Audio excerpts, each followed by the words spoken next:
പണ്ടൊരിക്കൽ ഗുരുവായൂർ ക്ഷേത്രത്തിലെ മേൽശാന്തി ഒരു ദിവസം പതിവ് പോലെ പുലർച്ചെ 3 മണിക്ക് എഴുന്നേറ്റ് കുളിയൊക്കെ കഴിഞ്ഞ് ശുദ്ധമായി ക്ഷേത്രനട തുറന്ന് കുറച്ചു നേരം കണ്ണൻ്റെ നിർമാല്യം കൺകുളിർക്കെ കണ്ടു. പിന്നീട് തിരുമേനി കണ്ണൻ്റെ പൂമേനിയിലെ നിർമാല്യങ്ങളെല്ലാം ഓരോന്നായി മാറ്റാൻ തുടങ്ങി. അത് കഴിഞ്ഞ് കണ്ണൻ്റെ പൊന്മേനിയിൽ ഇനി എന്തെങ്കിലും ഇരിപ്പുണ്ടോ എന്ന് നോക്കി. അവിടെവിടെ കളഭവും പൂക്കളും ഒക്കെ ഇനിയുമുണ്ട്. അവയെല്ലാം വളരെ ശ്രദ്ധയോടെ തിരുമേനി എടുത്തു മാറ്റുകയാണ്. അതെല്ലാം കഴിഞ്ഞ് നോക്കിയപ്പോൾ കണ്ണൻ്റെ കവിളിൽ ഒരു പൂവിരിക്കുന്നു. തിരുമേനി അത് കണ്ണൻ്റെ കവിളിൽ നിന്നും അടർത്തി മാറ്റാൻ നോക്കിയിട്ടും പറ്റുന്നില്ല. പലതവണ എടുക്കാൻ ശ്രമിച്ചിട്ടും അത് കണ്ണൻ്റെ ആ സുന്ദര മുഖത്തു നിന്നും അടർന്നു മാറണില്ല. അവസാനം തിരുമേനി കുറച്ച് തീർത്ഥമെടുത്ത് കണ്ണൻ്റെ മുഖത്ത് തളിക്കുകയും ആ മുഖത്ത് നിന്ന് ഒട്ടിപ്പിടിച്ചിരിക്കുന്ന പൂവ് നുള്ളിയെടുക്കുകയും ചെയ്തു. അങ്ങനെ തിരുമേനി മറ്റു പൂജകളെല്ലാം കഴിഞ്ഞ് കണ്ണനെ ഭംഗിയായി അണിയിച്ചൊരുക്കി. ഉച്ചപൂജ കഴിഞ്ഞപ്പോൾ തിരുമേനിക്ക് ഒരു ചെറിയ ക്ഷീണം തോന്നി അദ്ദേഹം വിശ്രമിക്കാൻ പോയി. അങ്ങനെ കിടക്കുമ്പോൾ അദ്ദേഹത്തിൻ്റെ കയ്യിലൊരു വേദന. പിന്നീട് വേദന കൂടി വന്നു. അങ്ങനെ അവിടെ ഇരുന്ന് ഒരു ലേപനം എടുത്ത് കയ്യിൽ പുരട്ടി നോക്കി. വേദന മാറുന്നില്ല. അപ്പോഴാണ് വൈദ്യമഠത്തിലെ മുത്തച്ഛൻ അവിടേക്ക് വരുന്നത്. മുത്തച്ഛൻ എപ്പോഴും ഗുരുവായൂരിൽ തൊഴാൻ വരാറുണ്ട്.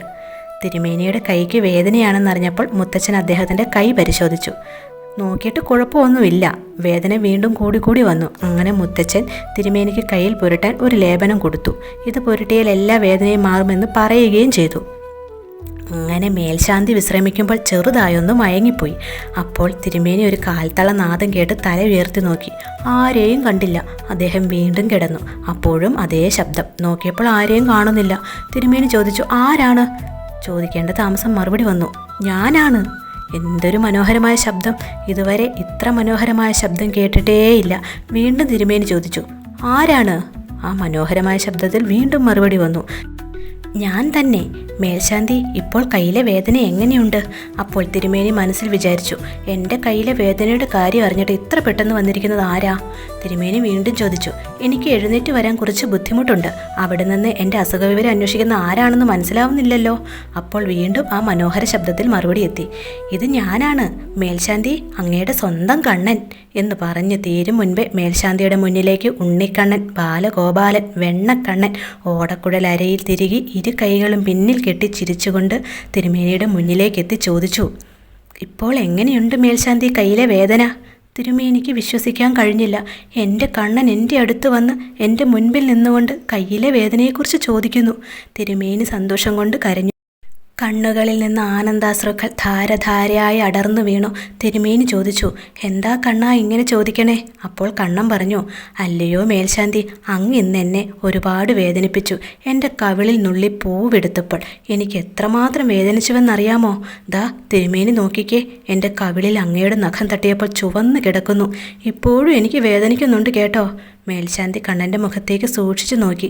കണ്ണൻ പറഞ്ഞത് ശരിയാണ്, മുഖമെല്ലാം ചുവന്നിരിക്കുന്നു. അദ്ദേഹം പറഞ്ഞു, എന്നോട് പൊറുക്കൂ കണ്ണാ, എൻ്റെ കണ്ണൻ ഇത്രയും വേദനിക്കുമെന്ന് ഞാൻ വിചാരിച്ചില്ല കേട്ടോ. അപ്പോൾ കണ്ണൻ ചോദിച്ചു, തിരുമേനി എന്താ വിചാരിച്ചേ? ഞാൻ വെറുമൊരു കല്ലാണെന്നോ? ഞാൻ വെറുമൊരു അഞ്ജനശില മാത്രമാണെന്നാണോ അങ്ങ് കരുതിയത്? ഞാൻ ഇതിലില്ല എന്ന് വിചാരിച്ചോ? ഇതെല്ലാം കേട്ടപ്പോൾ തിരുമേനി കണ്ണനോട് പറഞ്ഞു, എൻ്റെ കണ്ണാ, കാർമുകിൽ വർണ്ണ, അടിയനോട് പൊറുക്കണേ, സമസ്ത അപരാധവും പൊറുക്കണേ എൻ്റെ കണ്ണാ. തിരുമേനിയുടെ കയ്യിലെ വേദന കൂടി വന്നപ്പോൾ ഉണ്ണിക്കണ്ണൻ തിരുമേനിയുടെ കൈ പിടിച്ചുകൊണ്ട് പറഞ്ഞു, എവിടെ? ഞാൻ നോക്കട്ടെ. തിരുമേനിയുടെ കൈ കാണിക്കൂ. എനിക്ക് തിരുമേനിയെ ഭയങ്കര ഇഷ്ടമാണ്. പക്ഷേ എന്നെ വേദനിപ്പിച്ചപ്പോൾ ആ വേദന കുറച്ച് അങ്ങേക്കും തരാമെന്ന് ഞാൻ അങ്ങ് വിചാരിച്ചു. അത്രേ ഉള്ളൂ.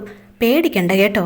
കണ്ണൻ ഇങ്ങനെ പറഞ്ഞിട്ട് ആ കുഞ്ഞി കൈകൊണ്ട് തിരുമേനിയുടെ കൈ തലോടി കൊടുത്തു. വീണ്ടും കണ്ണൻ പറഞ്ഞു, തിരുമേനി സാരമില്ല കേട്ടോ, വേദന ഇപ്പോൾ മാറും. ഇനി എന്നെ ഇങ്ങനെ വേദനിപ്പിക്കരുത് കേട്ടോ എന്നും പറഞ്ഞ് കണ്ണൻ പോയി മറഞ്ഞു. പെട്ടെന്ന് മേൽശാന്തി ഞെട്ടി എഴുന്നേറ്റ് അവിടെ ഉള്ളവരോടൊക്കെ കാര്യം പറഞ്ഞു. എൻ്റെ വേദനയൊക്കെ മാറി. ഇത് കേട്ട് വൈദ്യമഠത്തിലെ മുത്തച്ഛൻ പറഞ്ഞു, വേദന മാറിയല്ലേ? ഞാൻ തന്ന മരുന്ന് ഫലം കണ്ടു. അപ്പോൾ തിരുമേനി പറഞ്ഞു, മരുന്നല്ല, എൻ്റെ കണ്ണനാണ് വേദന മാറ്റിയത്. എൻ്റെ കണ്ണനാണ് എന്നെ പിടിച്ചത്. അങ്ങനെയാണ് എൻ്റെ വേദന മാറിയത്. എൻ്റെ കണ്ണാ, കരുണാമയനെ, നീ തന്നെ അഭയം, നീ തന്നെ ആശ്രയം. ഇത് കേട്ട് വൈദ്യമഠത്തിലെ മുത്തച്ഛൻ ഓടി വന്ന് മേൽശാന്തിയുടെ കയ്യിൽ പിടിച്ചുകൊണ്ട് പറഞ്ഞു, തിരുമേനി, അങ്ങേക്ക് ഇതിൽ പരം ഭാഗ്യം ഇനി എന്താ കിട്ടാനുള്ളത്? ആ കണ്ണൻ തലോടി ആ കൈ ഞാനൊന്ന് തൊട്ടു തൊഴുതോട്ടെ. ശ്രീലകത്തിരിക്കുന്ന ഉണ്ണിക്കണ്ണനെ നമ്മൾ ഭഗവാനായി തന്നെ കാണണം. അതിന് ശിലയോ കല്ലോ ആയി കാണരുതെന്നാണ് ഭഗവാൻ നമ്മെ പഠിപ്പിക്കുന്ന പാഠം.